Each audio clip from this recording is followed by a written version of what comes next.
Okay? This is linear algebra, lecture 11. And at the end of lecture 10, I was talking about some vector spaces, but the things in those vector spaces were not what we usually call vectors. Nevertheless, you could add them and you could multiply by numbers. So we can call them vectors. I think the example I was working with, they were matrices. So we had like a matrix space, the space of all 3 by 3 matrices. And I'd like to just pick up on that because we've been so specific about n-dimensional space here, and you really want to see that the same ideas work as long as you can add and multiply by scalars. So these new vector spaces, the example I took was the space M of all 3 by 3 matrices. Okay? I can add them, I can multiply by scalars. I can multiply 2 of them together, but I don't do that. That's not part of the vector space picture. The vector space part is just adding the matrices and multiplying by numbers. And that's fine. We stay within this space of 3 by 3 matrices. And I had some subspaces that were interesting, like the symmetric, the subspace of symmetric matrices, symmetric 3 by 3s, or the subspace of upper triangular 3 by 3s. Now I use the word subspace because it follows the rule that if I add 2 symmetric matrices, I'm still symmetric. If I multiply 2 symmetric matrices, is the product automatically symmetric? No. But I'm not multiplying matrices. I'm just adding, so I'm fine. This is a subspace. Similarly, if I add 2 upper triangular matrices, I'm still upper triangular. And that's a subspace. Now, I just want to take these as examples and ask, well, what's the basis for that subspace? What's the dimension of that subspace? And what's the dimension of the whole space? So there's a natural basis for all 3 by 3 matrices. And why don't we just write it down? So M, a basis for M. Again, all 3 by 3s. Okay. And then I'll just count how many members are in that basis, and I'll know the dimension. And, okay, it's going to take me a little time. In fact, what is the dimension? Any idea of what I'm coming up with next? How many numbers does it take to specify that 3 by 3 matrix? 9. 9 is the dimension I'm going to find. And the most obvious basis would be the matrix that's that matrix. And then this matrix with a 1 there. And that's 2 of them. Shall I put in the third one? And then onwards. And the last one maybe would end with the 1. Okay. That's like the standard basis. In fact, our space is practically the same as 9-dimensional space. It's just the 9 numbers are written in a square instead of in a column. But somehow it's different and ought to be thought of as sort of natural for itself. Because now, what about the symmetric 3 by 3s? So that's a subspace. let's just think, what's the dimension of that subspace and what's a basis for that subspace? Okay? And I guess this question occurs to me. If I look at this subspace of symmetric 3 by 3s, well, how many of these original basis members belong to the subspace? I think only 3 of them do. This one is symmetric. This last one is symmetric. And the one in the middle with a 1 in that position, in the 2-2 position, would be symmetric. But so I've got 3 of these original 9 are symmetric. But so this is an example where.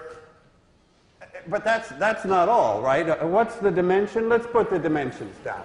Dimension of M was 9. What's the dimension of, shall we call this S? Is what? What's the dimension of this? I'm sort of taking simple examples where we can spot the answer to these questions. So how many, if I have a symmetric, think of all symmetric matrices as a subspace, how many parameters do I choose in 3 by 3 symmetric matrices? 6, right.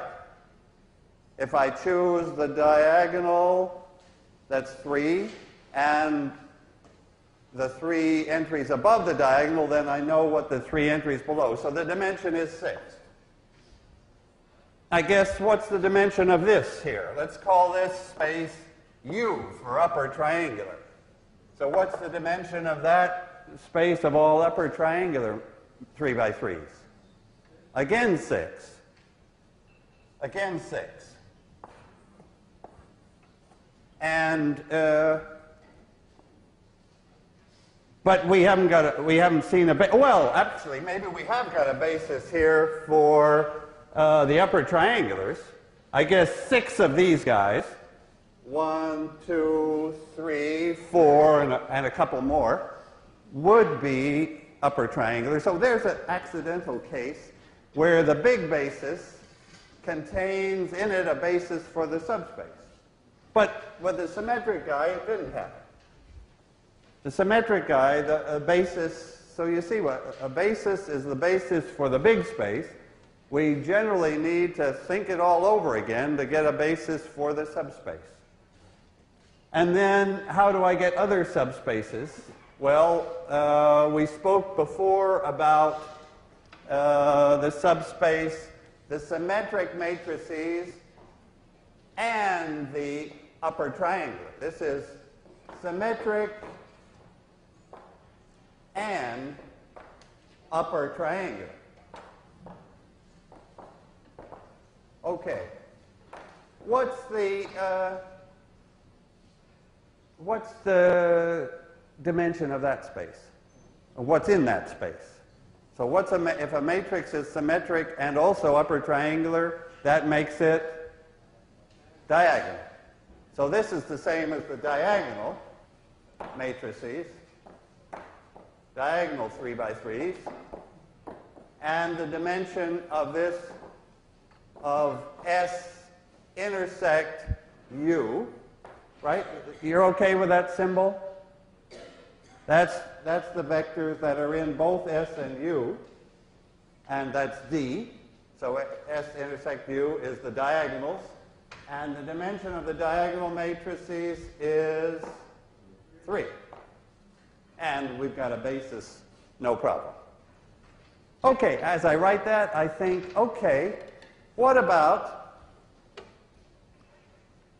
putting together, so this is like, this intersection is taking all the vectors that are in both, that are symmetric and also upper triangular.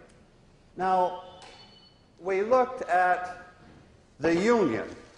Suppose I take the matrices that are symmetric or upper triangular. Why was that no good? So why am I not interested in the union putting together those two subspaces. So these are matrices that are in S or in U, or possibly both. So the diagonals included. But what's bad about this? It's not a subspace. It's like taking, a couple of lines in the plane and stopping there. A line, so there's a three-dimensional subspace of a nine-dimensional space. Six. There's a six-dimensional subspace of a nine-dimensional space. There's another one, but they're headed in different directions, so we can't just put them together. We have to fill in. So that's what we do. To get this bigger space that I'll write with a plus sign, this is combinations of things in S and things in U. Okay, so that's the final space I'm going to introduce. I have a couple of subspaces. I can take their intersection, and now I'm interested in not their union, but their sum. So this would be this is the intersection, and this will be their sum. So what do I need for a subspace here? I take anything in S plus anything in U. I don't just take things that are in S and pop in also separately things that are in U. This is the sum of any element of S, that is any symmetric matrix, plus any element of U. Okay, now, as long as we've got an example here, tell me what we get. If I take every symmetric matrix, take all symmetric matrices and add them to all upper triangular matrices, then I've got a whole lot of matrices, and it is a subspace. And it's a vector space, and what vector space would I then have? Any idea? What matrices can I get out of a symmetric plus an upper triangular? I can get anything. I get all matrices. I get all 3 by 3s. It's worth thinking about that. It's just like stretch your mind a little, just a little, to think of these subspaces and what their intersection is and what their sum is. And now, can I give you a little, let's figure out the dimension. So what's the dimension of S plus U in this example is 9, because we got all 3 by 3s. So the original symmetric space had dimension 6, and the original upper triangular space had dimension 6. And actually, I'm seeing here a nice formula.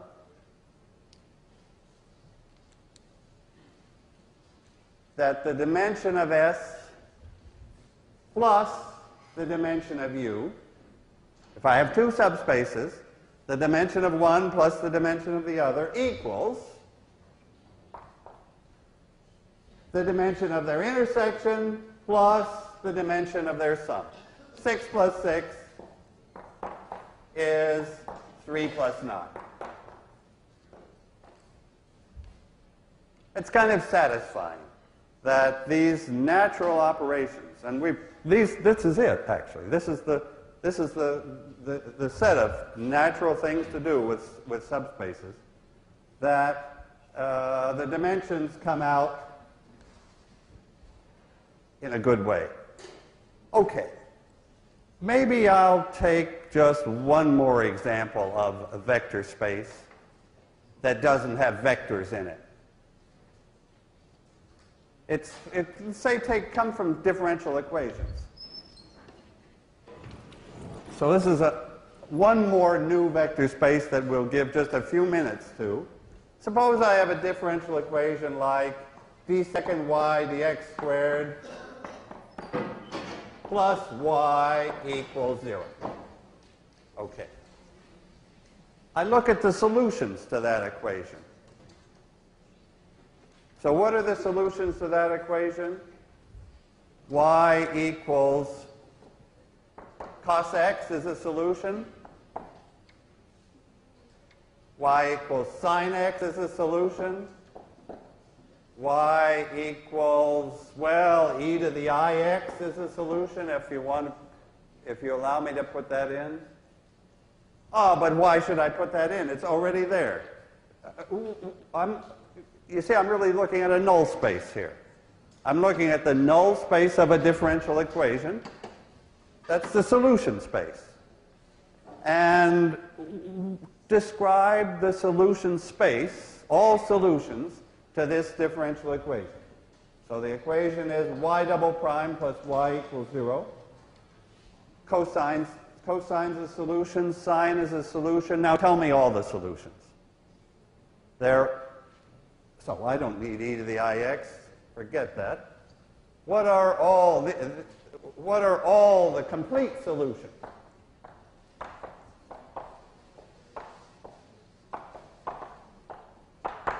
Is what?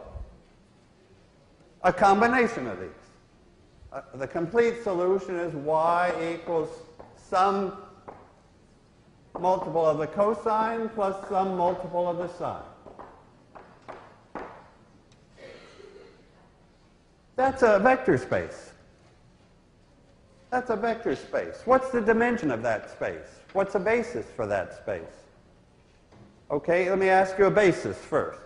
If I take the set of solutions to that second order differential equation, there it is. Those are the solutions. What's a basis for that space? Now remember, what question am I asking? Because if you know the question I'm asking, you'll see the answer. A basis means all the guys in the space are combinations of these basis vectors. Well, this is a basis. Sine x, cos x, there is a basis. Those two, they're like the special solutions, right? We had special solutions to ax equal b. Now we've got special solutions to differential equations. Sorry, we had special solutions to ax equals 0. I misspoke. The special solutions were for the null space, just as here we're talking about the null space. Do you see that here is those two, and what's the dimension of the solution space?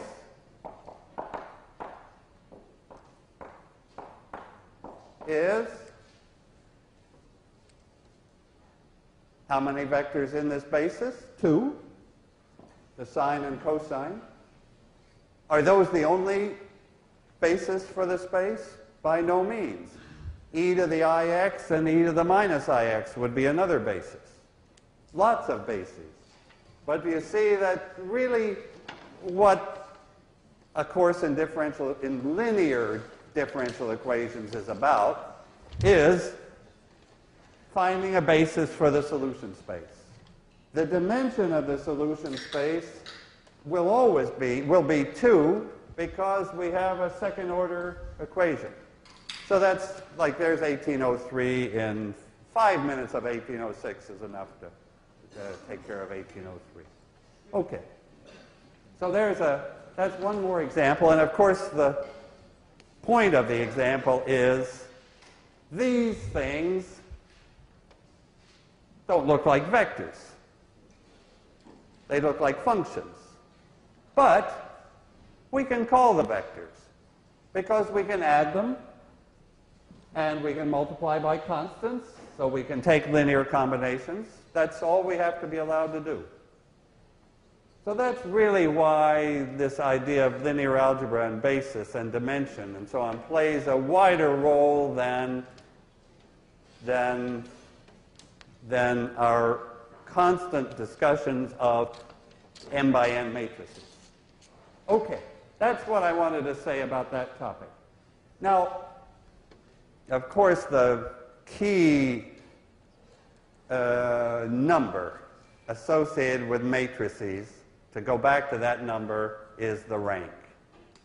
And the rank, what do we know about the rank? Well, we know it's not bigger than m, and it's not bigger than n. So, but I'd like to have a little discussion on the rank. Maybe I'll put that here. So I'm picking up this topic of rank 1 matrices. And the reason I'm interested in rank 1 matrices is that they ought to be simple. If the rank is only 1, the matrix can't get away from us. So for example, let me create a rank 1 matrix. Okay, suppose it's 2 by 3. And let me give you the first row. What can the second row be? Tell me a possible second row here for this matrix to have rank 1. A possible second row is 2a10. The second row is a multiple of the first row. It's not independent. So tell me a basis for the, oh yeah, sorry to keep bringing up these same questions. After the quiz I'll stop. But for now, tell me a basis for the row space. A basis for the row space of that matrix is the first row, right? The first row, 1, 4, 5. A basis for the column space of this matrix is, what's the dimension of the column space? The dimension of the column space is also 1, right? Because it's also the rank. The dimension, you remember, the dimension of the column space equals the rank equals the dimension of the column space of the transpose, which is the row space of A. Okay, and in this case, it's 1. R is 1. And sure enough, all the other columns are multiples of that column. Now, there ought to be a nice way to see that, and here it is. I can write that matrix as its pivot column, 1, 2, times 1, 4, 5. A column times a row. One column times one row gives me a matrix, right? If I multiply a column by a row, that's 2 by 1 matrix times a 1 by 3 matrix. And the result of the multiplication is 2 by 3. And it comes out right. So what I want to, my point is that rank 1 matrices, that every rank 1 matrix has the form some column times some row. So U is a column vector, V is a column vector, but I make it into a row by putting in V transpose. So that's the complete picture of rank 1 matrices. We'll be interested in rank 1 matrices. Later we'll find, their determinant, that'll be easy. Their eigenvalues, that'll be interesting. Rank 1 matrices are like the building blocks for all matrices. And actually, maybe you can guess. And if I took any matrix, a 5 by 17 matrix of rank 4, then it seems pretty likely, and it's true, that I could break that 5 by 17 matrix down as a combination of rank 1 matrices. And probably how many of those would I need?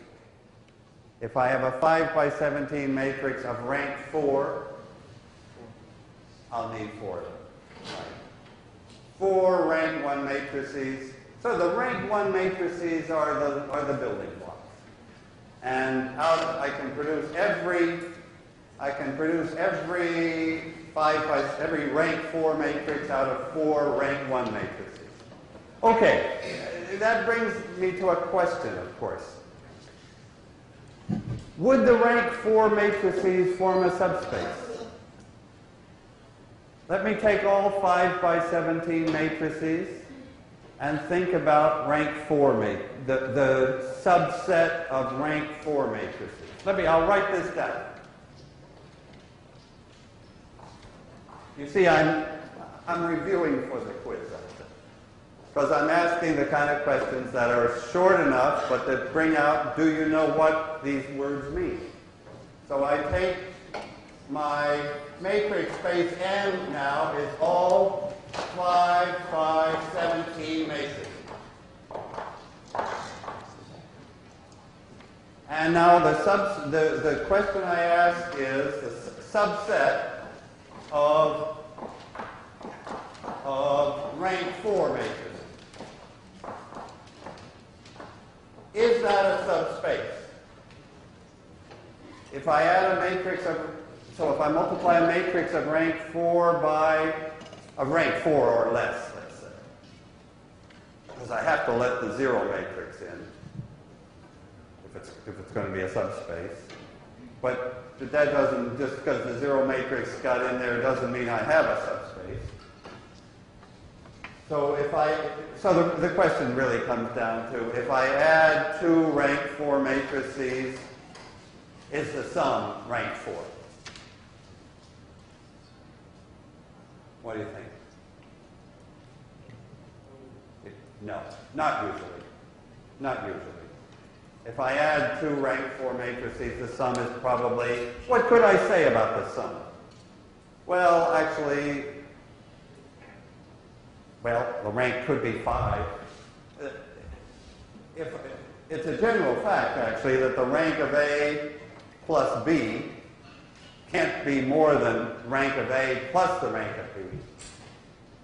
So this would say if I added 2 of those, the rank couldn't be larger than 8, but I know actually the rank couldn't be as large as 8 anyway.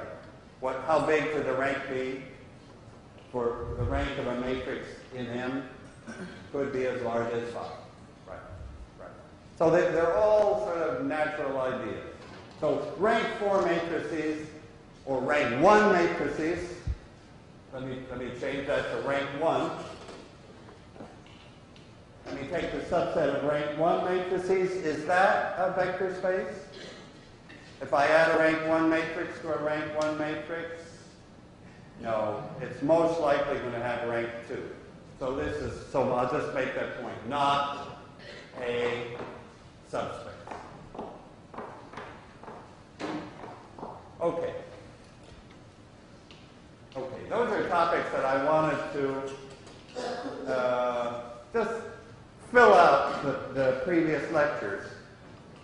I'll ask one more subspace question, a more likely example. Suppose I'm in, let me put this example on a new board. Suppose I'm in R4.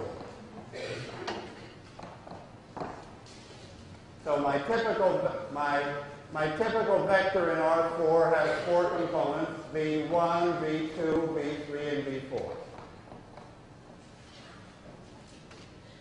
Suppose I take the subspace of vectors whose components add to 0.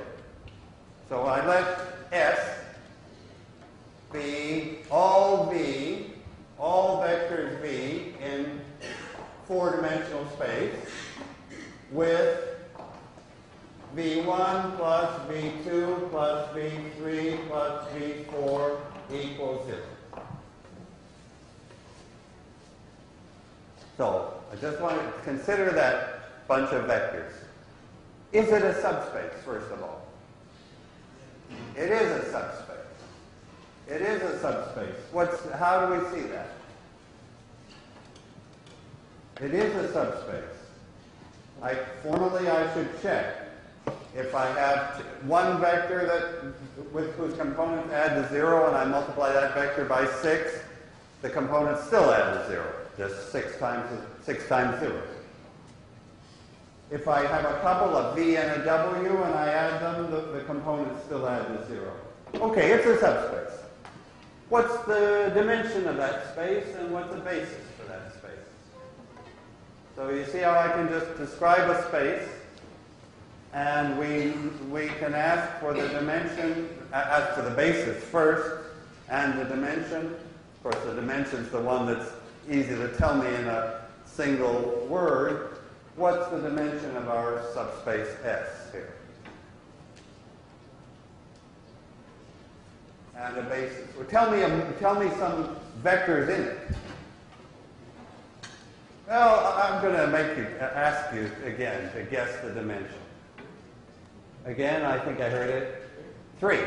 The dimension is 3. Now, how does this connect to our AX equals 0? Is this the null space of something? Is that the null space of a matrix? And then we can look at the matrix and we know everything about those subspaces. This is the null space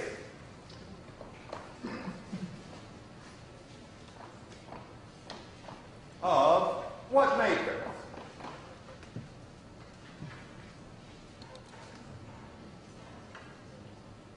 What's the matrix where the null space is then AV equals 0? So I want this equation to be AV equals 0. V is now the vector. And what's the matrix that we're seeing there? It's the matrix of 4 ones. Do you see that if I look at AV equals 0 for this matrix A, I multiply by B, and I get this requirement that the components add to 0. So I'm really, when I speak about S, I'm speaking about the null space of that matrix. Okay, let's just say we've got a matrix now. We want its null space. Well, tell me its rank first. The rank of that matrix is 1. Thanks. So R is 1. What's the general formula for the dimension of the null space? The dimension of the null space of a matrix is, in general, an m by n matrix of rank R. How many independent guys in the null space? N minus R, right? N minus R. In this case, N is 4. 4 columns. The rank is 1, so the null space is 3-dimensional. So, of course, you could see it in this case, but you can also see it here in our systematic way of dealing with the 4 fundamental subspaces of a matrix. So what are all 4 subspaces then? The row space is clear. The row space is in R4. Yeah, can we take the 4 fundamental subspaces of this matrix? Let's just kill this example. The row space is 1-dimensional. It's all multiples of that row. The null space is 3-dimensional. Oh, you better give me a basis for the null space. So what's the basis for the null space? The special solution. To find the special solutions, I look for the free variables. The free variables here are, there's the pivot. The free variables are 2, 3, and 4. So the basis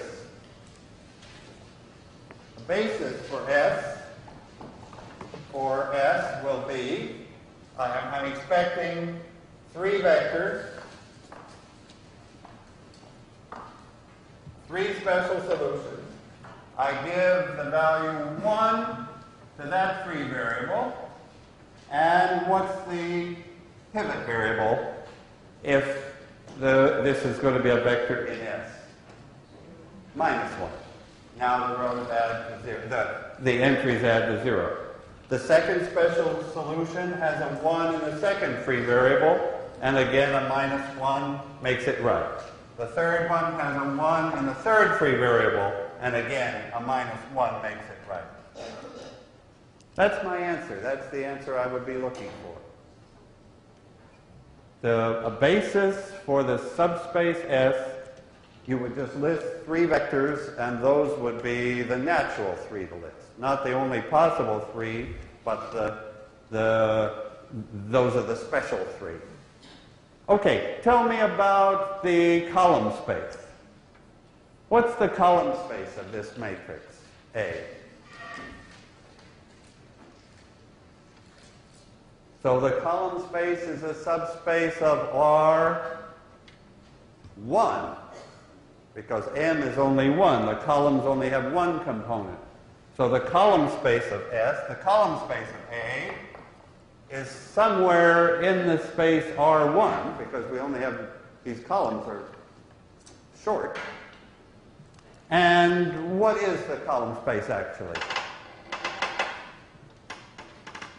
It's just talking with these words is what I'm doing. The column space for that matrix is R1. The column space for that matrix is all multiples of that column. And all multiples give you all of R1. And what's the remaining fourth space? The null space of a transpose is what? So we transpose A. We look for combinations of the columns now that give 0 for A transpose, and there aren't any. The only combination of these rows to give the 0 row is the 0 combination. Okay. So let's just check dimensions. The null space has dimension 3. The row space has dimension what? 3 plus 1 is 4. The column space has dimension 1. And what's the dimension of this, like, smallest possible space? What's the dimension of the 0 space? It's a subspace. 0. What else could it be? I mean, we have to take a reasonable answer, and the only reasonable answer is 0. So 1 plus 0 gives, this was n, the number of columns, and this is m, the number of rows. And let me just say again then, the subspace that has only that one point, that point is 0-dimensional, of course. And the basis is empty, because if the dimension is 0, there shouldn't be anybody in the basis.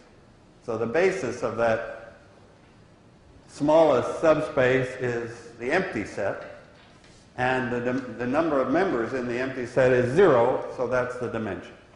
Okay. Good. Now, I have just 5 minutes to tell you about, well, actually about this is now this last topic of small world graphs, and leads into a lecture about graphs and linear algebra. But let me tell you, in these last minutes, the graph that I'm interested in. It's the graph where, so what is a graph? Better tell you that first. Okay, what's a graph? Okay, this isn't calculus. I'm not thinking of like some sine curve. The word graph is used in a completely different way. It's a set of a bunch of nodes and edges.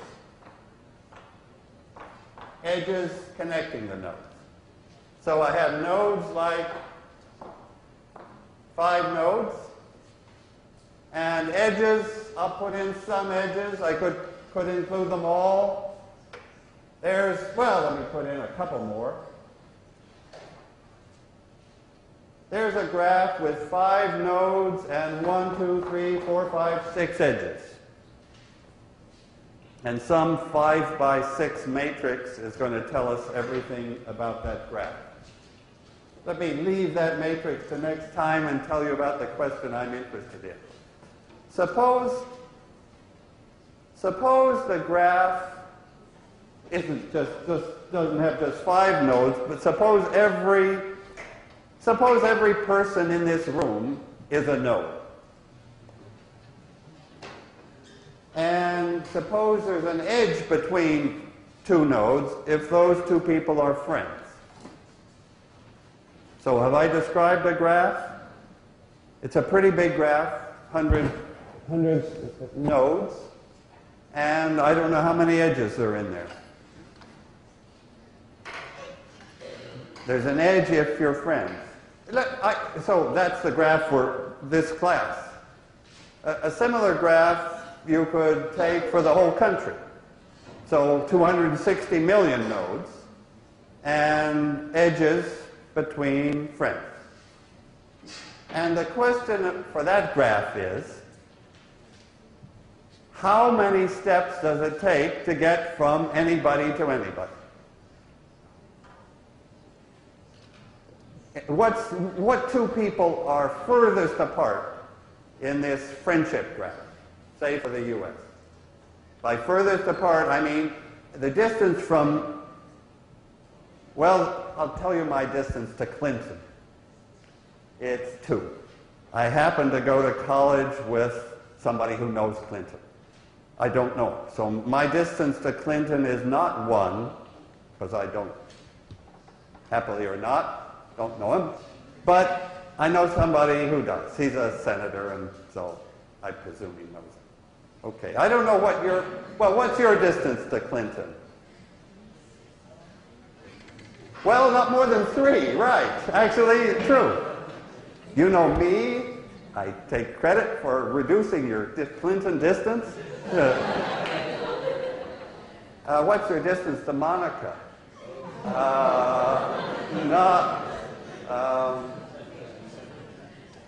Anybody below 4 is in trouble here, or maybe 3, but right. So what's Hillary's distance to Monica? I don't think we better put that on the tape here. It's 1 or 2, I guess. Is that right? I don't. Well, we won't think more about that. So actually, the real question is, what are large distances? How far apart could people be separated? And roughly, this number 6 degrees of separation has kind of appeared. It's a movie title, it's a book title, and it's with this meaning that roughly speaking, 6 might be a fairly, not too many people. If you sit next to somebody on an airplane, you get talking to them. You begin to discuss mutual friends to sort of find out, okay, what connections do you have? And very often you'll find you're connected in like 2 or 3 or 4 steps. And you remark it's a small world, and that's how this expression, small world, came up. But 6, I don't know if you could find, if it took 6, I don't know if you would successfully discover those 6 in an airplane conversation. But here's the math question, and I'll leave it for lecture 12, and do a lot of linear algebra in lecture 12. But the interesting point is that with a few shortcuts, the distances come down dramatically. That I mean, all your distances to Clinton immediately drop to 3 by taking linear algebra. That's like an extra bonus for taking linear algebra. And to understand mathematically what it is about these graphs, or like the graphs of the World Wide Web. There's a fantastic graph. So many people would like to understand and model the web. What are where the edges are links and the nodes are sites, websites. I'll leave you with that graph. And I'll see you. Have a good weekend and see you on Monday.